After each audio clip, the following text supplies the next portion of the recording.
Pour leurs investigations, Don Schmitt et Kevin Randle se sont entretenus pendant 2 ans avec plus de 250 témoins en rapport avec le crash de Roswell. Ils ont écarté les témoignages de seconde main. Ils ont éliminé les sources peu fiables, suspectes d'exagération ou d'informations fantaisistes. Pour la préparation de ce documentaire, nous avons enregistré des entretiens avec plus de 25 personnes dont les antécédents ont été vérifiés et soigneusement passés au crible. Nombre d'entre elles ne se sont jamais rencontrées. Et pourtant, leurs versions s'accordent toutes. Chaque élément du puzzle venait s'encastrer, rien n'indiquait une collusion. Jack Rodin a grandi à Roswell. Il y vit toujours. En 1947, son père, photographe professionnel, était de ceux qui suivirent l'affaire. Jack se rappelle toujours 4 mots énigmatiques. Un jour ou 2 après l'annonce de la version du ballon météo, je l'ai interrogé là-dessus. Je voulais savoir ce qui se passait vraiment, ce qui s'était produit. Et il a prononcé ces mots. Ils l'ont tué. Il avait ce pouvoir de dire plein de choses en peu de mots. Des mots qui pouvaient se comprendre de plus d'une façon. Je lui ai demandé, tu veux dire quoi? Ils ont tué l'affaire? Et lui n'en voulait pas démordre. Il répéta seulement, ils l'ont tué. Et moi, ils ont tué quelqu'un? Alors je ne pouvais pas insister. Je me suis abstenu. Mais je n'ai pas oublié. Frankie Rowe a tenté de ne pas se souvenir. Elle affirme avoir reçu des menaces. Elle devait tout oublier sur l'incident sous peine d'être séparée de sa famille ou d'être mise en prison. Mais des années plus tard, à mesure que des pans de l'histoire étaient publiés, les souvenirs de Madame Rowe sont revenus en force. Les souvenirs et la colère. À présent, elle est convaincue que le public américain a le droit de tout savoir, toute l'histoire, et même de petits fragments, comme ces fragments de métal qu'elle a vus et qu'elle a touchés. Il a sorti sa main de sa poche. Il tenait un morceau de ce matériau roulé en boule, une boule minuscule. Il l'a laissé tomber sur la table. Ça s'est répandu comme du liquide ou du mercure, sans un pli. On a tous pu le toucher, le ramasser. On pouvait le plier, pas de froissement, pas de bruit. C'était très mince, très brillant, comme de l'argent, un carré de 30 cm. Et je n'ai aucune idée de ce que c'est devenu.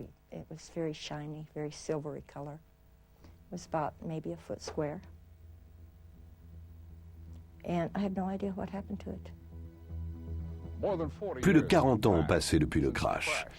Les autorités s'en tiennent toujours à la même version officielle. L'autorité militaire oppose toujours un mur de dénégation. Pourtant, des fissures, depuis quelques années, quelques fissures sont apparues dans ce mur. Le major Marcel allait en reparler avec son fils, pour dire que non, ça n'était absolument pas un ballon météo. Et tout à coup, un officier à la retraite de l'armée de l'air révèle à sa femme un étonnant secret.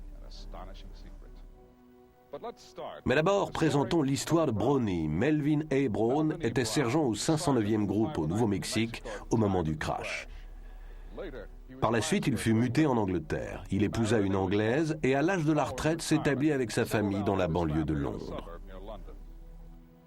Au fil des années, à plusieurs reprises, il évoque pour les siens des bribes d'une étrange histoire. Mais sur son lit de mort, en 1982, Brownie livra le reste de son secret et révéla le numéro d'un compte en banque confidentiel. Aucune trace de fonds pour ses proches. Et le numéro de compte n'apparaît nulle part. Cependant, sa famille se demande toujours s'il y aurait de l'argent qui les attend quelque part. Ils se demandent et se rappellent les paroles de Brownie. Un peu comme si, une fois raconté son histoire, il l'avait regretté. Tous les soldats disponibles au sol, là je cite ses propres termes, je m'en souviens, tous les soldats disponibles au sol ont dû aller dans le désert où une soucoupe volante était tombée. Ils ont tous dû monter la garde autour de cet endroit et tout surveiller autour, sans funer.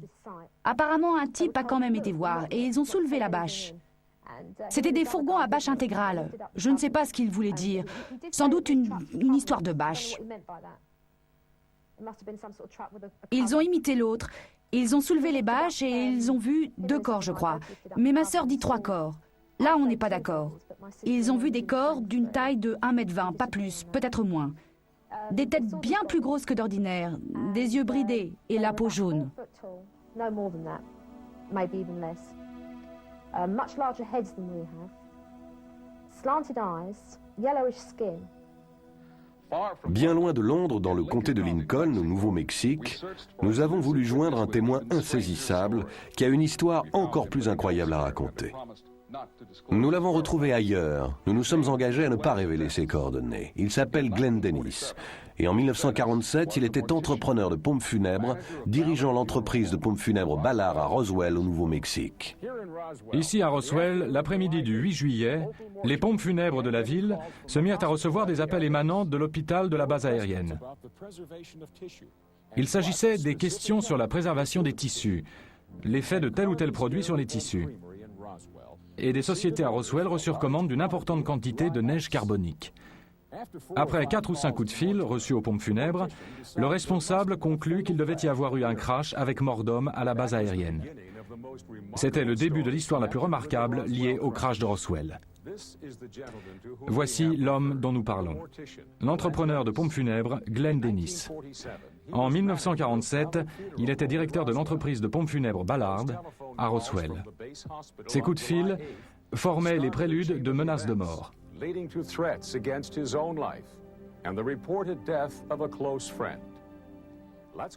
Revenons donc à cet après-midi du 8 juillet.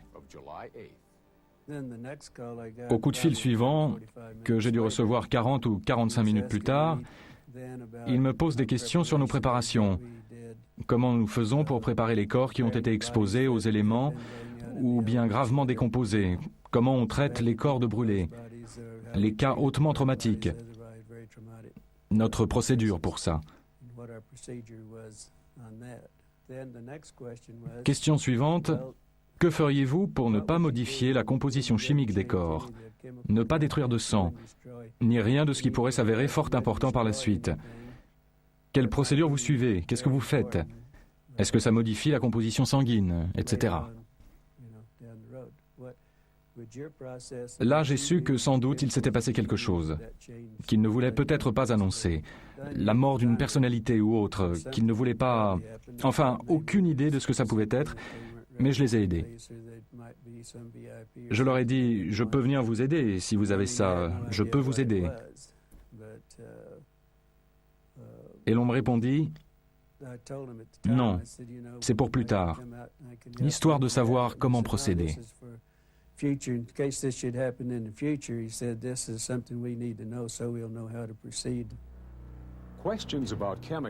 Des questions sur les produits, les tissus, la préservation du sang et autres fluides physiologiques. Des questions bien bizarres. Si les médecins de la base étaient en train d'autopsier les restes, au moment de ces coups de fil, il s'ensuit que dès le 8 juillet, les corps avaient été enlevés du deuxième site du crash et déposés à l'hôpital de la base, ce qui correspondrait à des détails clés du récit du sergent Brown. La version de Glenn Dennis corrobore ce que dit le témoin Frankie Rowe. Il pensait que celui qui était en vie avait été emporté à l'hôpital de la base. Et un de nos amis, le mari d'Aris, travaillait là. Il a vu un personnage entrer.